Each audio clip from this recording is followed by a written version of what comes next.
You've probably heard this thing called church hurt, church trauma, people leaving the church because something has happened. It's something that us as a community, as part of the body of Christ, it's something that we don't want to talk about with people outside of the church. And unfortunately, it's also something that we are not really willing to talk about within the walls of the church. And because of that, the hurt continues. Because of that, the trauma continues. And Noe, we had a conversation where there's hope amidst some of the pain. And the hope is there, but sometimes the way to hope, excuse me, is through the pain. And like Psalm 23 says, we walk through the valley of the shadow of death. And trauma is it's a valley. And the church has a lot of hurt. And it's okay to recognize it. And in fact, if we do, and we give it the space and the time, we might actually find ourselves as a whole church body actually reaching the other side of healing, but doing it together and doing it hand in hand versus separating and disunifying, which that leads to probably even more hurt. So, and the trauma can happen in all kinds of ways, internally from external sources. It could be spiritual abuse from within the church. It could be all forms of dysfunction. It could be a natural disaster that happened. It could be a political situation. So, but we've got to go through it to get to the other side. So we're going to be talking about that. We have Kayleigh Clark from Restor, and we'll be talking with her in this conversation.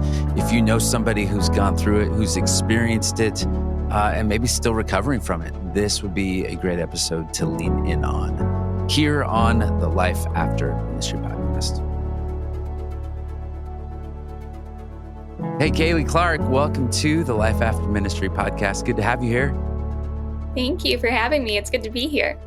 Yeah, and special guest with us also, Noe Rivera, who's up early on the West Coast. Thanks for getting up this morning, buddy.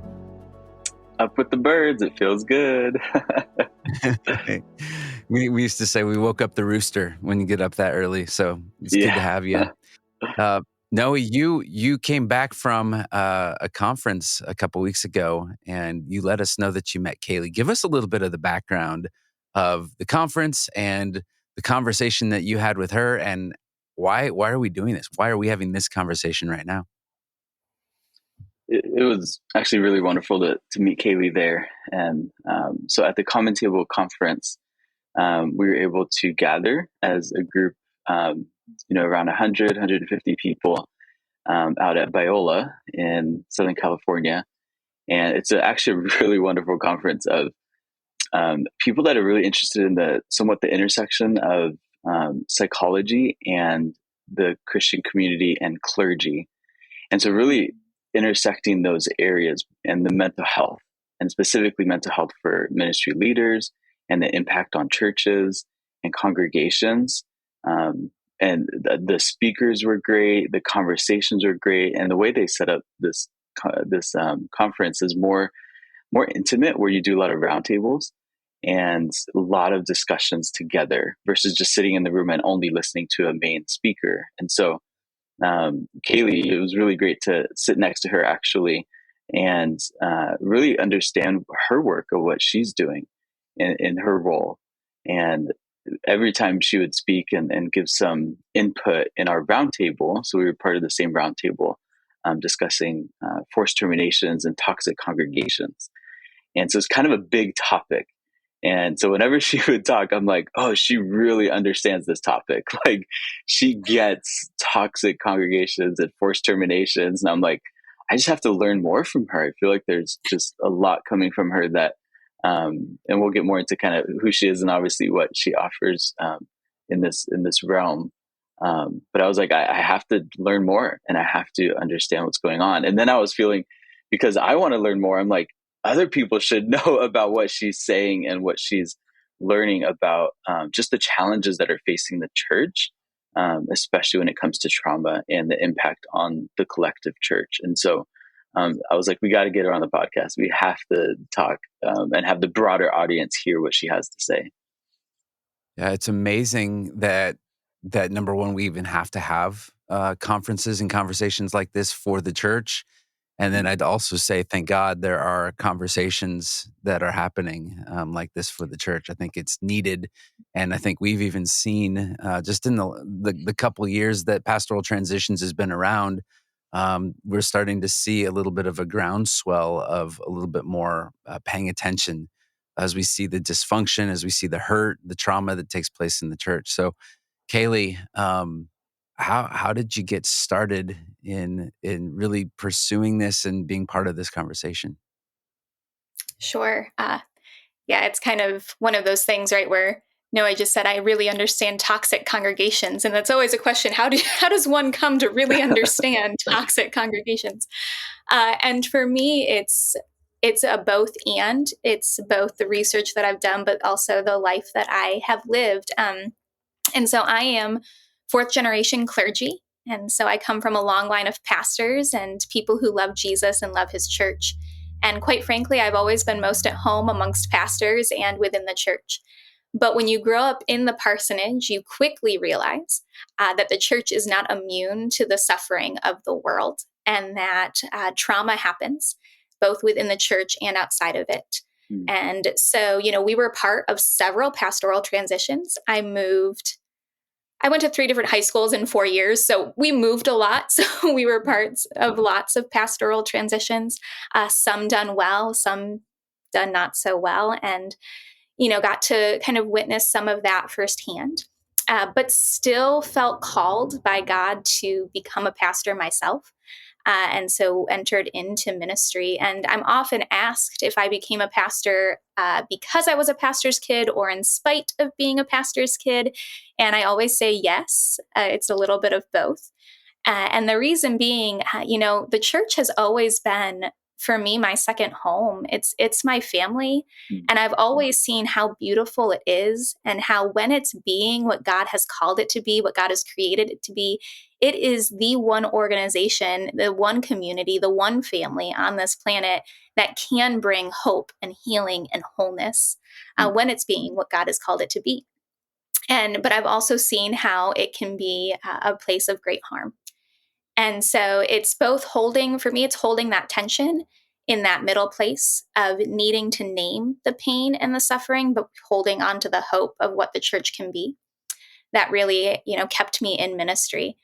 And so then I, became a pastor myself and entered the world of ministry and got my first staff pastor job, not working for my dad. And so working for my dad was wonderful and great. And then I stepped out into the big world of ministry, and I became a family ministries pastor and just worked for a lead pastor who just really led in some very harmful ways, and got to see kind of, toxic congregation from that side of things. What does it look like to be on staff and work in a staff that just doesn't have, healthy leadership in it? And how do you carry that? And how do you work through that? I left that ministry position to take my first lead pastorate job. And in my first lead pastorate, I encountered a congregation that was suffering. It was one of those congregations that would have been labeled, in decline, in need of revitalization. It was aging, all of those things. And the kind of idea was, if we put this new young pastor in here, right, like that'll turn everything around and that'll fix everything. And I read all the books about how to cast vision and write a mission statement. And these were the books that were available to me as a new pastor for what to do with this dying church. And I quickly found that those things did not work. And I am a type A student person. I do my homework, and it was like I was doing my homework and it wasn't working, and I couldn't figure out why. And then I started to realize that this church had been through many difficult pastoral transitions before I had gotten there, with lots of, secrecy and deception and manipulation and all those things that had just kind of built up. And I didn't know what to do with it, and I wasn't equipped to know how to address those things. And so, being the very type A student person that I am, I decided I would go back to school to figure this out. And so that's how I found myself in a doctoral program, which was a THD program that combines the psychological study of trauma theory with theological studies. And quickly in that program, God drew my heart and my attention to the study of collective trauma. And I felt like for the first time, he was giving me language for things that I had experienced in the church, things I had seen in the church, but things that we were not equipped to deal with in the church and things we didn't have language for in the church. And it was as though all of the problems that we had been diagnosing as revitalization problems or decline problems were really becoming trauma problems. And I felt like I had a new diagnosis for the pain that I was seeing within the church, and perhaps maybe now a new path towards healing. So that's how I got here. It's interesting because you have to start with the assumption that God is a God who wants to heal. He is the God who heals. And if he is a God who heals, that we also have to make the same assumption that there's brokenness and there's hurt. And this idea of church hurt, we think that church hurt only exists with people who are in the church as participants, the congregants, but we're also seeing this in leadership. And I remember my wife and I going through a season in marriage where we were struggling and not doing well. And, when you're hurt in the church, it's easier to just leave. Either you're going to go find another church or you're going to just leave the church. And, we had a season where we were not sure we were going to stay in the marriage. And it was a little bit of the same thing of, well, maybe we just need to leave the marriage. And obviously that's a story that plays out for a lot of people, a lot of couples. But we had a counselor who stopped us in our tracks and he said, what if God wants to actually bring healing for you? He says the best and most perfect healing is within the container of your marriage. And I'm just curious what that looks like for you to be able to see, what does healing of church hurt, of this trauma, look like within the container of the church, the actual body that brought the hurt in the beginning? Does that make sense? It makes perfect sense. And I am so thankful that you asked that question, because this is a huge passion of mine. And that if we are going to see healing from church hurt, it has to happen within the church. And so I am part of a lot of conversations around church hurt and church trauma. And there is a lot of work being done around religious trauma is becoming like a study in and of itself. And so is spiritual abuse. And there's all of these conversations happening. And so many of them are happening outside of the church. And the predominant voices in these conversations are from outside of the church.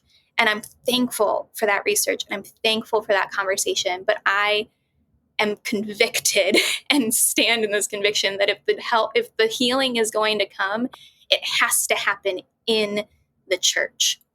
Now, sometimes for individuals who experienced real spiritual abuse and real religious trauma, they need a season away from the church.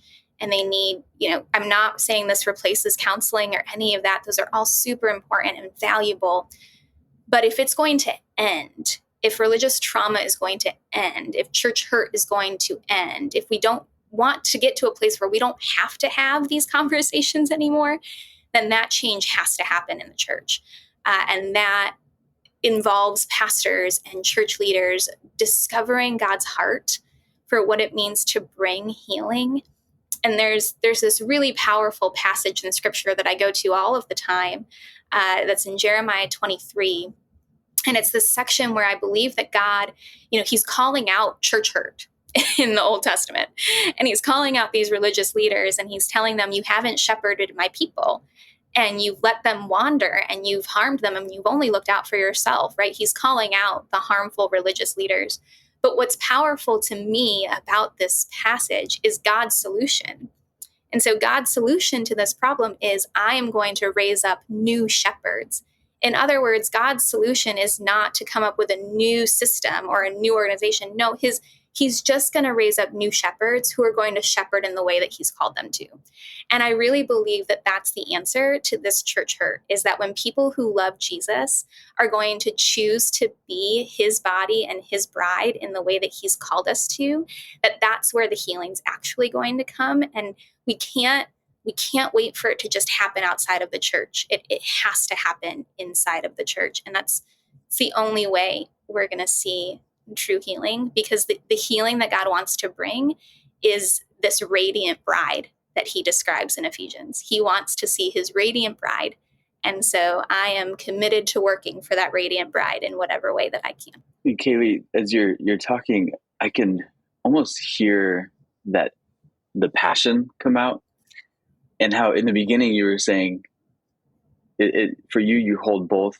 You have your educational experience, you have your work experience, being a pastor, and then for you it's not just the academic part, it's also your lived experience, and I hear that coming through.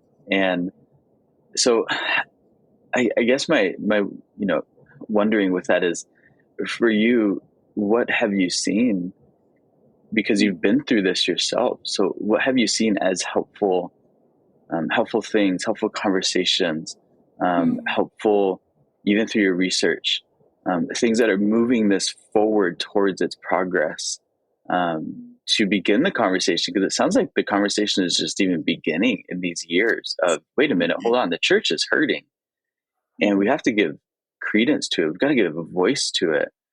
And so what are you seeing is being helpful to even begin this conversation? Mm-hmm. Yeah. So it is new, right? It's a new conversation, especially when we talk about it from a collective standpoint. And so collective trauma is a new vein of study, even in secular psychology. Well, it's newer than individual trauma, which has been researched for a lot longer. And so collective trauma is a newer branch of study in psychology and counseling. It's gaining quite the popularity, especially with COVID, which was kind of a universal collective trauma, right? Yeah. And so there's a lot more conversation happening around it right now. But that means that it's really new within the church. And especially when we look at even the study of religious trauma focuses specifically on the impact on the individual.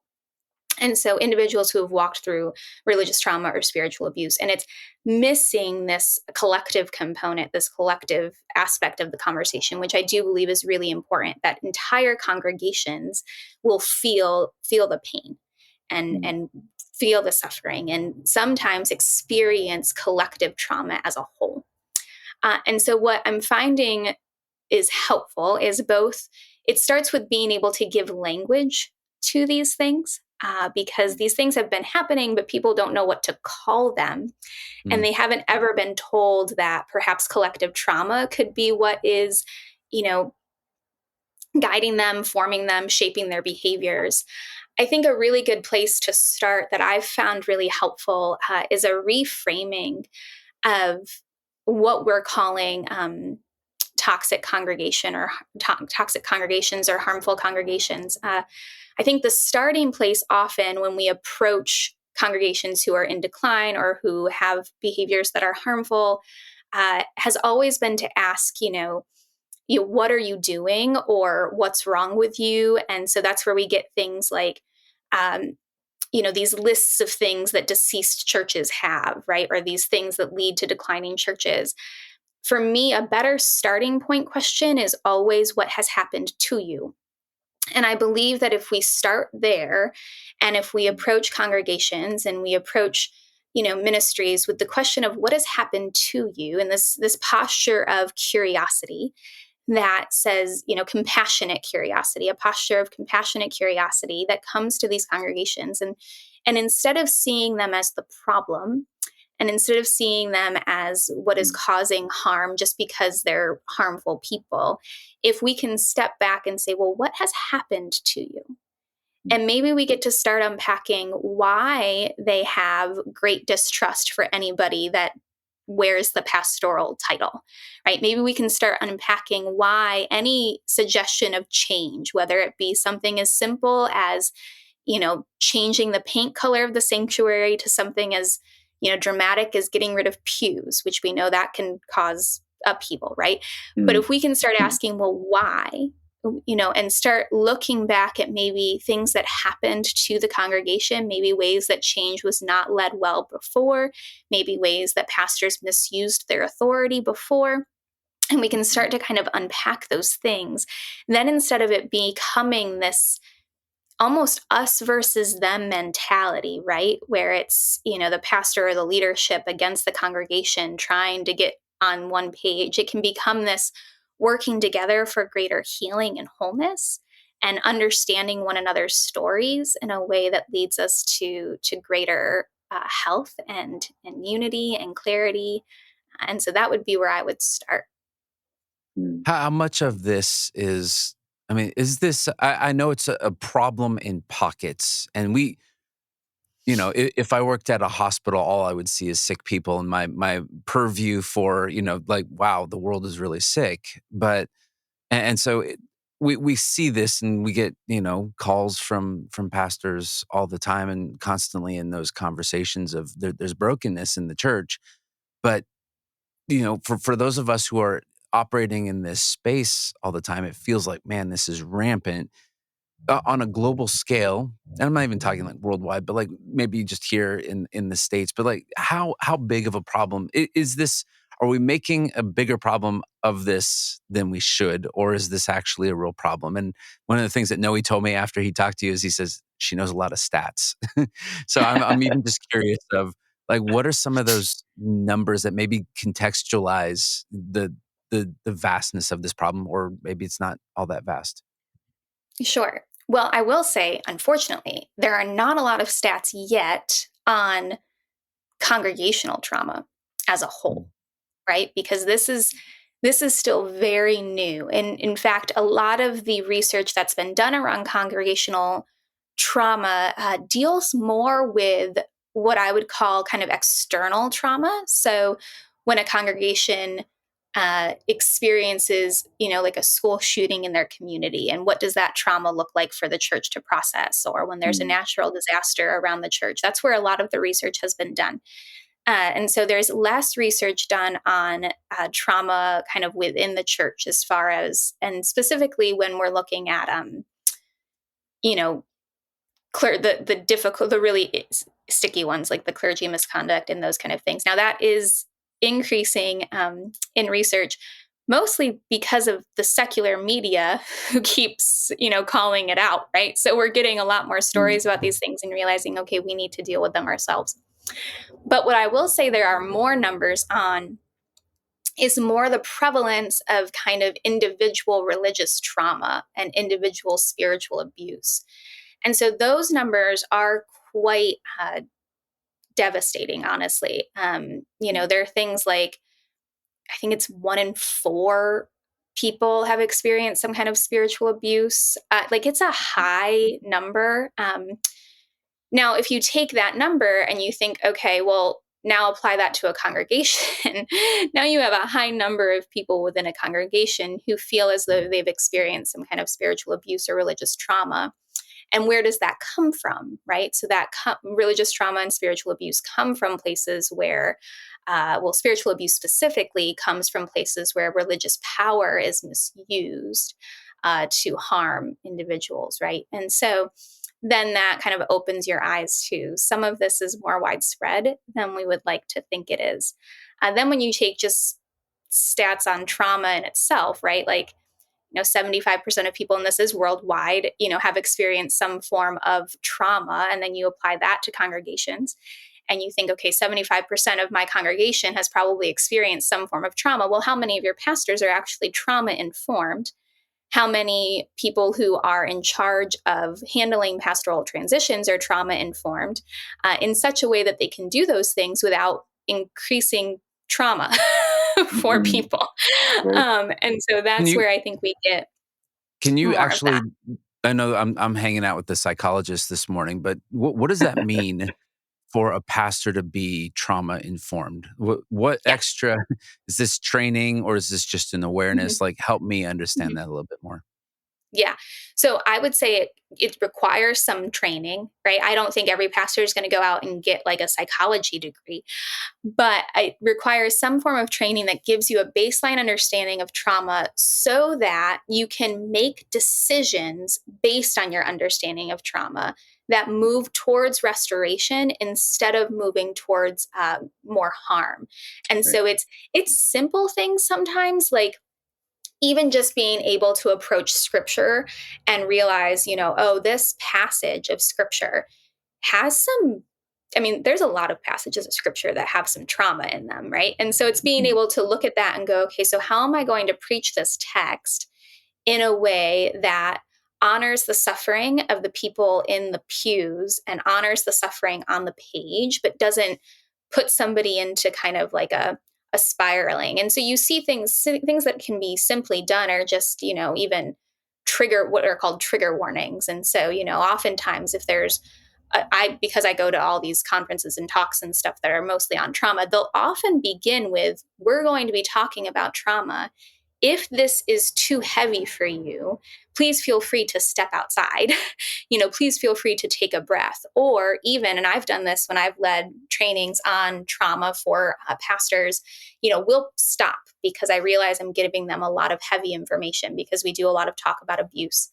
And so I'll pause in between my trainings and we'll just take deep breaths together before I keep going.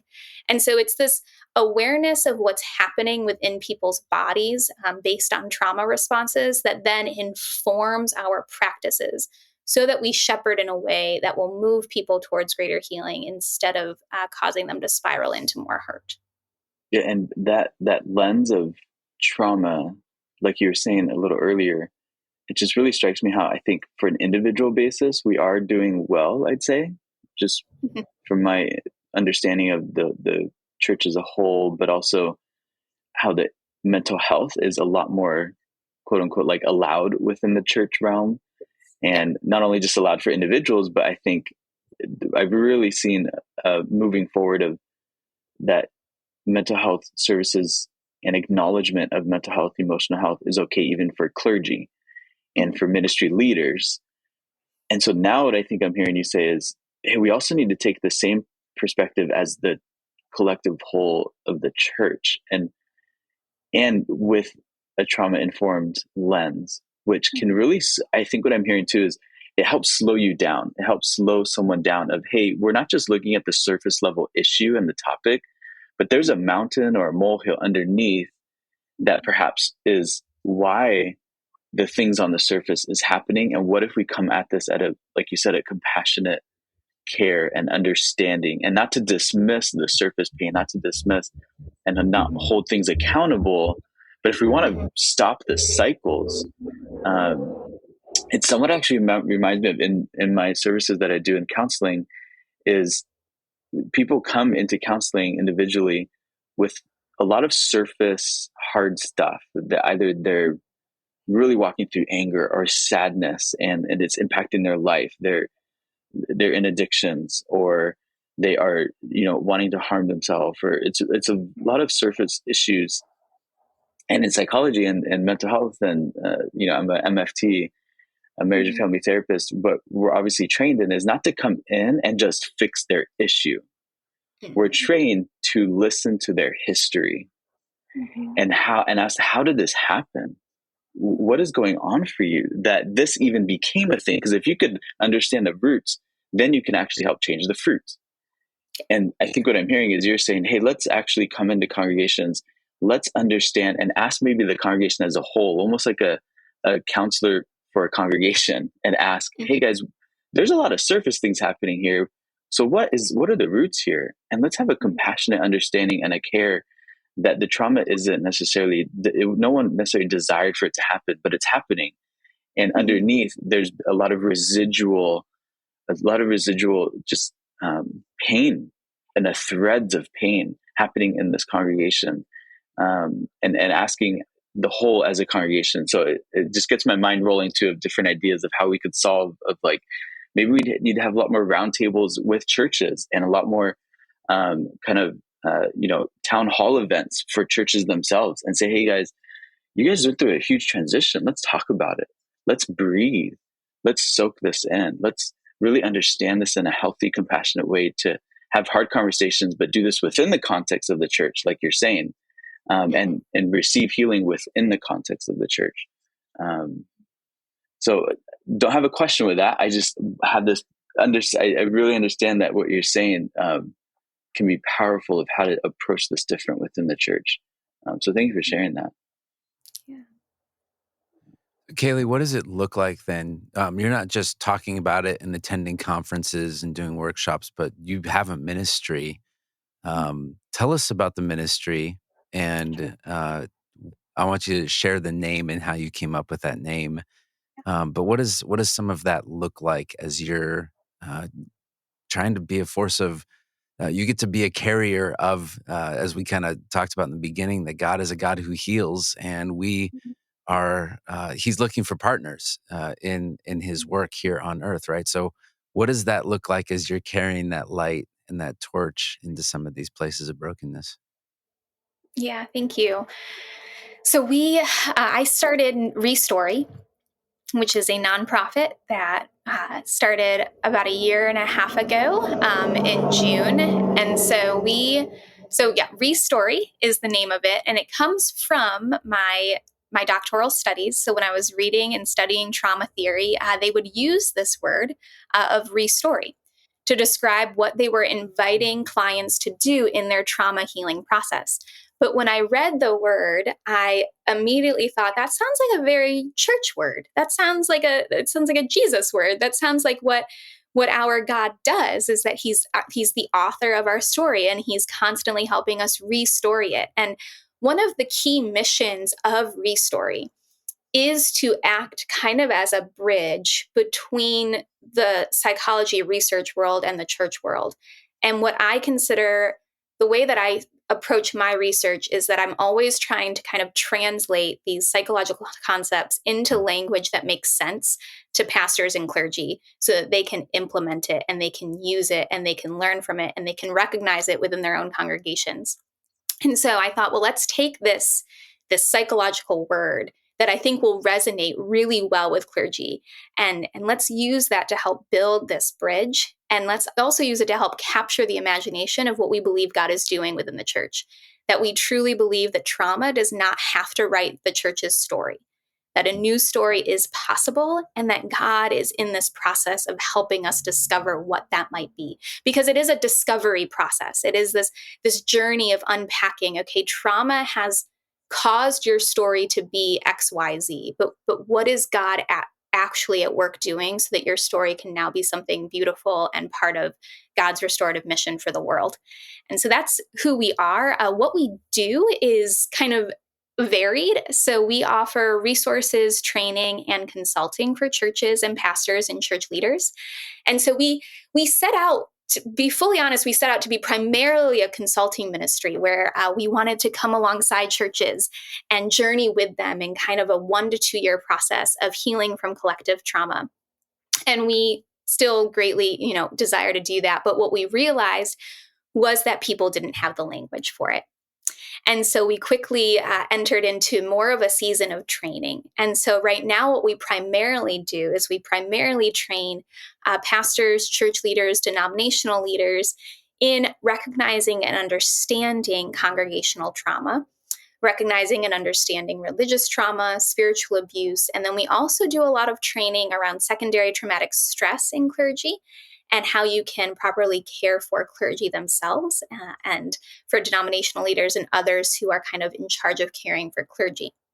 And so right now, a lot of our ministry is focused on that training aspect.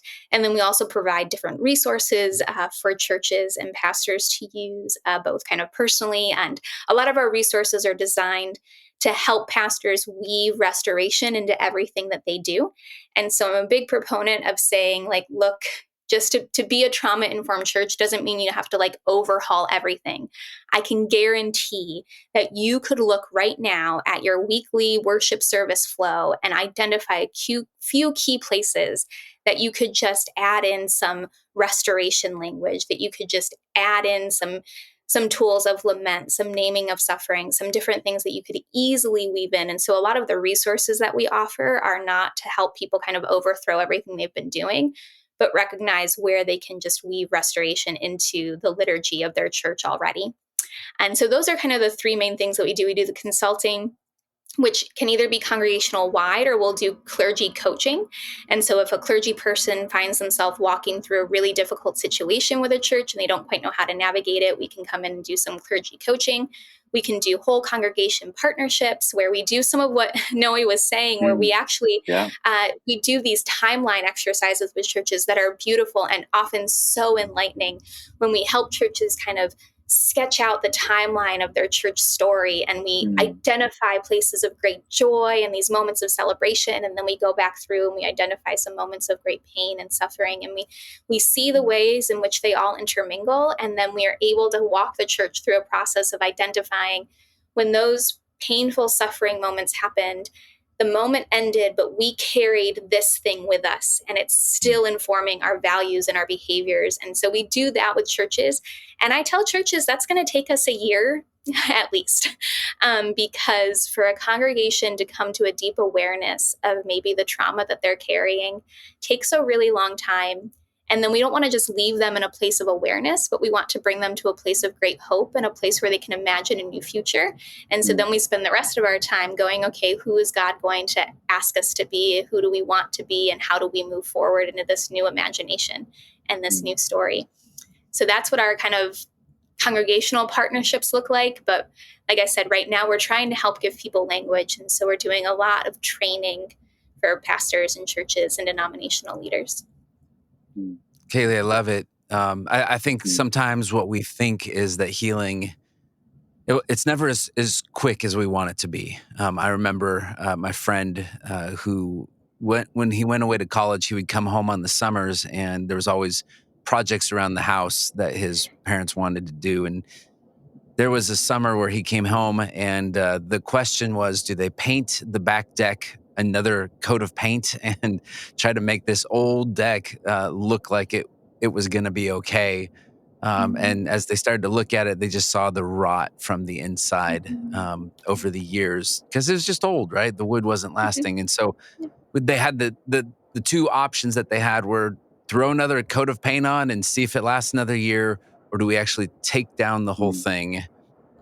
In a sense, we have to get some new lumber in, and we have to set some new footings, and we have to build something new that's going to actually hold and last. And really, anytime you take a step on it, you know it's going to hold you, and you're not going to have your foot fall through, right? Because nobody wants that. And I think that the work of restoration, the work of restory, the work of trying to bring the bride into, we know the end of the story, that there will be a time in Revelation 22, it says, they will see his face.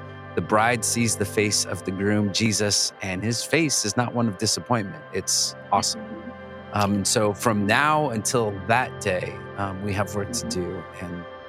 And really that the work of healing and health and wholeness is work. So we thank you for the work that you're doing. If we want to get in touch with Kayleigh and the work that she's doing at Restor, you can find on her website, restorycenter.com.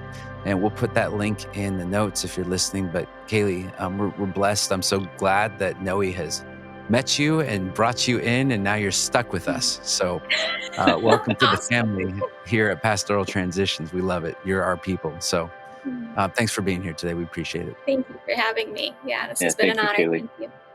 Hey, we're so thankful for the conversation with Kayleigh Clark. If you want to know more about the work that she's doing, you can go again to restorycenter.com and connect with what she's doing. And if you just need space to have a confidential conversation, if you're in the midst of it, you might be a pastor on staff, you might be a person in a church that maybe feels a bit toxic, dysfunctional, you see the trauma, there's triggers all over the place.